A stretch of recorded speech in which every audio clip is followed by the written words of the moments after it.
Hello friend, welcome to the channel solution. आज के इस वीडियो में हम डिस्कस करने वाले हैं हमारे B pharmacy first semester human anatomy physiology का आखिरी यूनिट, जिसमें हम देख रहे हैं आपके एंडोक्राइन ग्लैंड और हार्मोन्स के बारे में।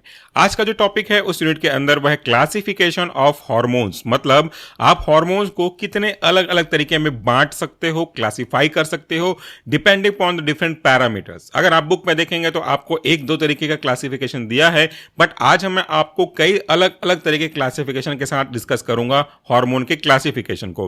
तो हार्मोन के क्लासिफिकेशन के कई अलग अलग तरीकों में तरीका नंबर 1 मैंने इंक्लूड किया है टेबल नंबर 1 में, classification of hormone based on chemical structure. दूसरा जो होगा वो है आपका टारगेट सेल, यानी कि इस टेबल में हम दो तरीके से देखेंगे कि आपके हार्मोन का केमिकल स्ट्रक्चर कैसा है, उसका स्ट्रक्चर क्या कहता है, किससे बना हुआ है, किनका कॉम्बिनेशन है, किससे डिराइव हुआ है, और आखिर वो जाकर के काम कहां करते हैं, उनका टारगेट साइट कहां पे है जिसमें अल्टीमेटली उनको फंक्शन इंपार्ट करना है। चलिए सबसे पहले देख लेते हैं पहला टाइप का क्लासिफिकेशन, जिसमें है आपका peptide and protein type of hormones. जैसे कि आप समझ सकते हैं ये इनका नेचर पेप्टाइडल होगा और प्रोटीनियस इन नेचर होगा। ये जो आपके हार्मोन हैं वो कंपोज्ड होते हैं different chains of amino acid से। ये तो आपको बहुत अच्छे से पता होगा कि जो आपके प्रोटीन हैं वो कई सारे अमाइनो एसिड से मिलकर के बने हुए होते हैं। तो जब number of chain of amino acid मिलेंगे तो वह आपका प्रोटीन और पेप्टाइड का निर्माण करेंगे, और इस तरीके से जो नेचर रखने वाले हार्मोन को हम पेप्टाइडल या प्रोटीनस हार्मोन कहते हैं। इनके एग्जाम्पल बहुत इंपॉर्टेंट है। पहला एग्जाम्पल है आपका इंसुलिन और दूसरा है आपका ग्रोथ हार्मोन। आने वाले सेमेस्टर में फार्माकोलॉजी के अंदर आप इंसुलिन हार्मोन के बारे में और डिटेल से पढ़ाई करोगे। दूसरा है आपका स्टेरॉइड हार्मोन, जिसे हम कह सकते हैं स्टेरॉइडल हार्मोन। अगर आप कुछ बुक में देखेंगे तो आपको एक क्लासिफिकेशन ऐसा भी मिलेगा कि पहला क्लासिफिकेशन होगा आपका स्टेरॉइडल हार्मोन और दूसरा होगा नॉन स्टेरॉइडल हार्मोन, जिसके अंतर्गत दूसरे वाले को यानी कि स्टेरॉइड्स को छोड़कर के बाकी सब आ जाएंगे, वो नॉन स्टेरॉइडल हार्मोन के अंदर रखे गए हैं। तो जो आपका स्टेरॉइडल हार्मोन है वो आपके कोलेस्ट्रॉल से डिराइव किए गए हैं। कोलेस्ट्रॉल मिल करके आपके स्टेरॉइडल हार्मोन का निर्माण करते हैं, और इसके अंदर के इंपॉर्टेंट एग्जांपल है आपका कॉर्टिसोल और एस्ट्रोजन।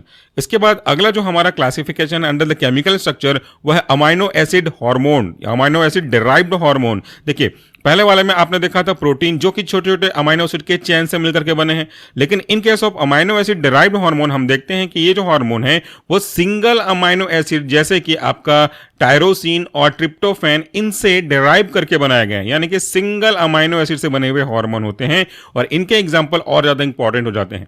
ये एग्जाम्पल है आपके थायराइड हार्मोन और एड्रिनलिन। ये जो एड्रिनलिन है वो कई जगह पार्ट प्ले करेगा, आगे जाकर के आप देखोगे तो सिंपैथेटिक सिस्टम में आपने इसे देख ही लिया है, आगे जाकर के फार्माकोलॉजी में भी बहुत ज्यादा काम आने वाला है, इसलिए जरा ध्यान से रखिएगा इसके एग्जांपल्स को। अगला जो क्लासिफिकेशन है केमिकल स्ट्रक्चर के अकॉर्डिंगली वह आपका glycoprotein hormones. So these are the protein with carbohydrate group which are attach with this protein group, यानी कि ये प्रोटीन और कार्बोहाइड्रेट के एक साथ कॉम्बिनेशन से बने हुए होते हैं, और इनके अंदर के एग्जांपल है आपके सेक्स हार्मोन जैसे ल्यूटेनाइजिंग हार्मोन, या फिर आप देखो तो फॉलिकल स्टिमुलेटिंग हार्मोन, जो शॉर्ट में हम एफएसएच कहते हैं। और उसके बाद हमारा जो अगला क्लासिफिकेशन है बेस्ड ऑन केमिकल स्ट्रक्चर, ये है आपका इकोसोनाइड्स। ये जो इकोसोनाइड्स है यहाँ पे अगर आप देखें तो इनका जो डेरिवेशन है वो आपके फैटी एसिड से होता है। ये फैटी एसिड डिराइव्ड हार्मोन भी कहलाते हैं, और इनके अंदर के एग्जांपल हैं प्रोस्टाग्लैंडिन एंड ल्यूकोट्रिन। ये जो प्रोस्टाग्लैंडिन है ये इन्फ्लामेटरी का मीडिएटर है, और इसी कारण से हमको पेन और इन्फ्लामेशन देखने को मिलेगा। आने वाले समय में जब हम NSAID कैटेगरी के ड्रग के बारे में पढ़ेंगे फार्माकोलॉजी में, तो ऐसे सारे ड्रग जो कि NSAID कैटेगरी के अंदर आते हैं वो प्रोस्टाग्लैंडिन के सिंथेसिस को अफेक्ट करके अपना काम करते हैं, और उस प्रोस्टाग्लैंडिन के लिए रिस्पॉन्सिबल जो आपका मेन फीचर्स है वो उसको अफेक्ट करते हैं। और ये जो आपके प्रोस्टाग्लैंडिन हैं ये आपके फैटी एसिड से डिराइव किए गए हैं, और इस तरह के हार्मोन को हम इकोसोनाइड्स कहते हैं। हमारा दूसरे तरीके का जो क्लासिफिकेशन है वह है उनके टारगेट सेल के अकॉर्डिंगली। देखिए टारगेट सेल के अकॉर्डिंगली मतलब अगर हम बात करें कि उनको कहां पे जाकर के एक्ट करना है, उसके एक्ट करने के जगह के हिसाब से जो क्लासिफिकेशन है उसमें से पहला है सिंपल या जनरल हार्मोन, और ये आपके कई अलग अलग टारगेट ऑर्गन को अफेक्ट करते हैं, जैसे मल्टीपल टिश्यूज ऑर्गन जो कि पूरी बॉडी में पड़े हुए हैं, अलग अलग जगह में रखे हुए हैं, डिस्टिंक्ट ऑर्गन पे हैं, और ये आपके हार्मोन ब्लड के थ्रू उन तक पहुंचते हैं। रफ एग्जाम्पल की अगर आप बात करें तो थायराइड इसके अंदर आता है, ऐसे और भी सारे हार्मोन आते हैं जहां तक ब्लड के थ्रू आपके हार्मोन पहुंचा दिए जाते हैं, तो वो आपका एग्जाम्पल हो गया। उसके बाद है लोकल हार्मोन, इसे हम लोग आटाकॉइड्स भी कहते हैं। तो लोकल हार्मोन ऐसे हार्मोन हैं जिनकी जो सिंथेसिस है, जिनका स्टोरेज है, जिनका एक्शन जो है और जिनका डिग्रेडेशन है वो particularly restricted part of the body में होता है, एक ही जगह होता है, इसीलिए इसको हम बोलते हैं लोकल हार्मोन। ये भी आपके आगे वाले सेमेस्टर्स में फार्माकोलॉजी में आएगा। They affect only specific tissue और ऑर्गन। एग्जाम्पल की अगर आप बात करें तो गैस्ट्रिन ये आपके डाइजेशन में मदद करेगा, विच अफेक्ट द स्टमक ओनली, क्योंकि डाइजेशन कहाँ होता है? स्टमक में, इसके बाकी जगह पे कोई रोल नहीं होगा। तो इस तरीके से ऐसे हार्मोन जो पर्टिकुलर पार्ट पे ही, लोकल पार्ट पे ही काम करें, इन्हें हम लोकल हार्मोन कहते हैं, और बाकी जगह जो काम करे उसे जनरल कहते हैं। आगे फार्माकोलॉजी में आप जनरल फार्माकोलॉजी के अंतर्गत देखोगे तो जनरल एनेस्थेटिक और लोकल एनेस्थेटिक भी समझ में आएगा, सेम कॉन्सेप्ट के अकॉर्डिंगली। आगे चलते हैं क्लासिफिकेशन ऑफ हार्मोन के अलग अलग पैरामीटर के हिसाब से। तो अब हम टेबल नंबर 2 में इंक्लूड करेंगे classification of hormone based on their function as well as solubility. दो अलग अलग पैरामीटर हैं, मैंने एक ही स्लाइड में इंक्लूड करने की कोशिश करी है। तो क्लासिफिकेशन के अंदर पहला देखते हैं हम लोग फंक्शन के अकॉर्डिंगली, यानी कि कौन से हार्मोन का क्या क्या फंक्शन होता है मोटा मोटा। सबसे पहला है आपका रेगुलेटरी हार्मोन्स। ऐसे हार्मोन जो बॉडी के फंक्शन को रेगुलेट करने का काम करते होंगे उन्हें कहते हैं हम रेगुलेटरी हार्मोन्स। जैसे these hormone are very much important in the control the secretion of other hormone. ये कंट्रोल करते हैं और सिक्रीशन ऑफ अदर हार्मोन को अफेक्ट करते हैं। सबसे इंपॉर्टेंट एग्जांपल इसका releasing hormone from the hypothalamus. जो हाइपोथैलेमस है वो कंट्रोल करता है कि किसको कब कहां कैसे सिक्रीट करना है, कितने अमाउंट में, तो वो आपका रेगुलेट करने वाला, कंट्रोल करने वाले हार्मोन्स हो गए।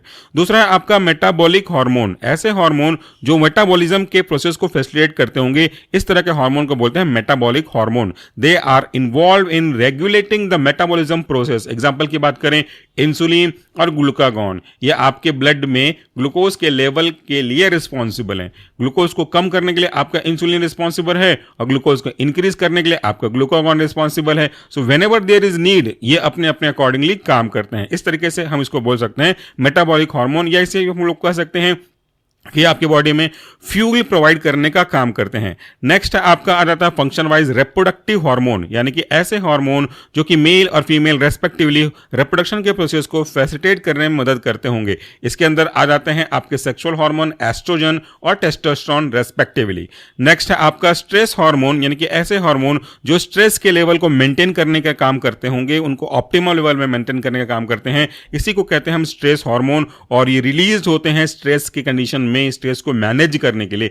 एग्जांपल है आपका कॉर्टिसोल और एड्रेनलिन। ये एड्रेनलिन पहले भी आया था और ये एड्रेनलिन बहुत इंपॉर्टेंट है, खास करके फियर, फाइट और फ्लाइट के केस में। तो इस तरीके से आप कह सकते हो कि आपके स्ट्रेस की रिस्पॉन्सिबिलिटीज को ठीक ठाक मैनेज करने का काम करते हैं। अगला जो क्लासिफिकेशन है हमारे हार्मोन का, वह उनकी सॉल्युबिलिटी के पैरामीटर के हिसाब से, यानी कि किस तरह के हार्मोन हैं जो किस में सॉल्युबल हैं, या तो वाटर सॉल्युबल हैं या लिपिड सॉल्युबल हैं, उनके अकॉर्डिंगली। तो सबसे पहले देख लेते हैं वाटर सॉल्युबल हार्मोन कौन कौन से हैं और ये क्या होते हैं। तो नाम से समझ में आ रहा है कि ऐसे हार्मोन जो वाटर सॉल्युबल हो सकते हैं और ये आपके लिपिड में सॉल्युबल नहीं होंगे। They can not easily pass through the cell membrane, क्योंकि आपको पता है कि सेल मेम्ब्रेन से जनरली पास होने के लिए लिपिड सॉल्युबिलिटी इंपॉर्टेंट होती है। चूंकि ये वाटर सॉल्युबल है, so they are not able to cross the cell membrane very easily and usually bind to the cell surface receptor. और चूंकि वो सेल मेम्ब्रेन के अंदर क्रॉस होकर के नहीं जा पाते हैं, तो सेल के ऊपर ही प्रेजेंट जो आपके रिसेप्टर्स हैं उन पे बाइंड कर लाते हैं। एग्जाम्पल की बात करूं तो देखिए, ये अगर हमारा सेल है तो इस पे रिसेप्टर अगर बैठा हुआ है बाहर में, जो आएंगे वो सेल के बाहर लोकेटेड रिसेप्टर पे बाइंड होंगे और रिसेप्टर पे बाइंड होकर अपना एक्शन देंगे, लेकिन सेल के अंदर जो रिसेप्टर प्रेजेंट है इसमें ये मूव नहीं कर पाएंगे क्योंकि ये वाटर सोल्यूबल है and that is why they can not easily pass to the cell membrane. दूसरा है आपका लिपिड सोल्यूबल हार्मोन, यानी कि ऐसे हार्मोन जो लिपिड में आसानी से सोल्यूबल हो सकते हैं और लिपिड सोल्यूबल होने की वजह से they can easily pass to the cell membrane and bind to the intracellular receptor. जैसे मैंने अभी कहा, तो इस पे जाकर के ये आराम से बाइंड हो जाएंगे, सेल मेम्ब्रेन को क्रॉस कर जा रहे हैं। एग्जांपल की अगर आप बात करें तो देखिए यहाँ पे एग्जांपल है, अच्छा मैंने उसको एग्जांपल नहीं दिया। वाटर सोल्यूबल के अंदर का एग्जांपल है आपके इंसुलिन और epinephrine, whereas in case of lipid soluble hormone इनके एग्जांपल है आपके स्टेरॉइड, और स्टेरॉइड के साथ साथ एग्जांपल की अगर आप बात करो तो टेस्टोस्टेरोन और थायराइड हार्मोन। स्टेरॉइड के बारे में तो आपने ऊपर भी देखा हुआ था क्लासिफिकेशन में, तो यहां से हम समझ सकते हैं हार्मोन का क्लासिफिकेशन। चलिए चलते हैं अगले स्लाइड में, यहां पे हम बात करेंगे कुछ और इंपॉर्टेंट क्लासिफिकेशन ऑफ हार्मोन अलग अलग क्राइटेरिया के अकॉर्डिंगली। इस टेबल में हम दिखेंगे कि सोर्स ऑफ सिक्रीशन, भाई ये कहां से सिक्रीट होता है उसके हिसाब से क्लासिफिकेशन, साथ में देखेंगे मैकेनिज्म ऑफ एक्शन के हिसाब से इनका क्लासिफिकेशन। ये आज के वीडियो का लास्ट स्लाइड है। सबसे पहले देखिए endocrine hormone.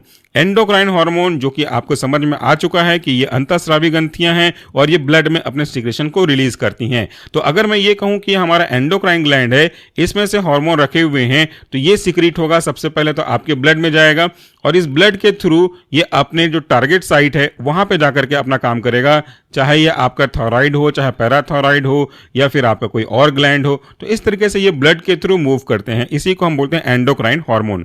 Secreted directly into the blood stream by different types of gland, और उसके बाद वो अपने टारगेट ऑर्गन पे पहुंचते हैं। एग्जांपल की बात करें तो hormones from the pituitary gland and adrenal gland.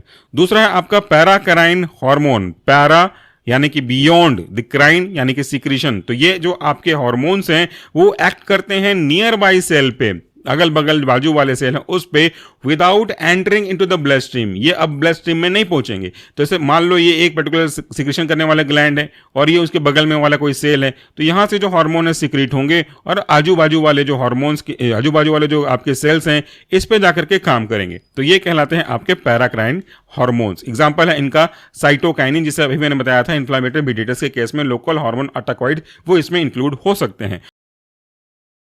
Next है आपका ऑटोक्राइन हार्मोन। ऑटो का मतलब होता है सेल्फ और क्राइन का मतलब होता है सिक्रीशन, यानी कि ये ऐसे हार्मोन हैं जो ये खुद के खुद पे काम करते हैं, यानी कि बनाने वाला सेल के ऊपर ही ये काम करेंगे। So they act on the cell that secrete them, यानी कि जो सिक्रीट करेगा उसी पे जाके काम करते हैं। एग्जांपल कुछ ग्रोथ हार्मोन के अंदर इंक्लूड किए जाते हैं। और आखिरी जो क्राइटेरिया है, पैरामीटर है क्लासिफिकेशन ऑफ हार्मोन्स का, वह है आपका मैकेनिज्म ऑफ एक्शन, यानी कि वो काम कैसे करते हैं।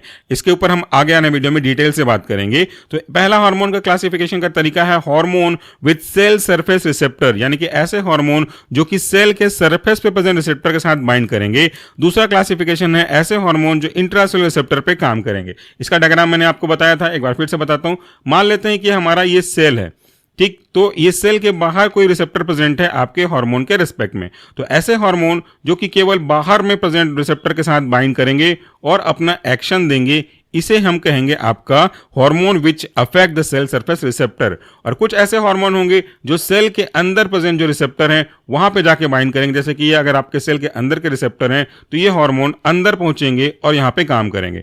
बाहर काम करने वाले वाटर सोल्युबल होते हैं और अंदर काम करने वाले लिपिड सोल्युबल होते हैं, ये हमने ऊपर में अभी देखा हुआ है। तो hormone that act with the surface receptor, ये क्या करते हैं, they bind to receptors on the cell surface membrane triggering the cascade of different event inside the cell। और इस तरह के हार्मोन का एग्जांपल है इंसुलिन। दूसरा है hormone with intracellular receptor, they enter the cell, bind to the receptor which are available inside the cell and often directly affect the gene expression। और इसके अंदर का एग्जांपल है आपके स्टेरॉइडल हार्मोन या स्टेरॉइड हार्मोन। तो ये था हमारा आज का एक वीडियो जिसमें हमने हार्मोन के क्लासिफिकेशन के कई तरीकों के बारे में बात किया। अगर आप इससे संबंधित मल्टीपल चॉइस क्वेश्चन अटेम्प्ट करना चाहते हैं तो प्लीज डाउनलोड करिए सोशल फार्मेसी का मोबाइल ऐप। मोबाइल ऐप में स्टोर टैब में जाइएगा, वहां पे ह्यूमन एनाटॉमी फिजियोलॉजी का एक एमसीक्यूज कोर्स है, उसमें सिर्फ एमसीक्यूज मिलेंगे ऑनलाइन अनलिमिटेड अटेम्प्ट, वो आप ज्वाइन कर सकते हो। लेकिन अगर आपको ह्यूमन एनाटॉमी फिजियोलॉजी के लेक्चर वीडियोस प्लस उसके नोट्स प्लस एमसीक्यूज प्लस गेसिंग पेपर आपको चाहिए सेमेस्टर्स के, तो आप हमारा एक एक्सक्लूसिव कोर्स है human anatomy physiology lecture videos का, उसको आप ज्वाइन कर सकते हैं। हमारी एक किताब भी है खुद की लिखी हुई MCQs in human anatomy and physiology, उसे भी आप अमेजॉन से परचेज कर सकते हैं। आपको इसी वीडियो के डिस्क्रिप्शन बॉक्स में उस बुक का परचेज लिंक मिल जाएगा। Thank you so much for watching this video. नमस्कार, टेक केयर।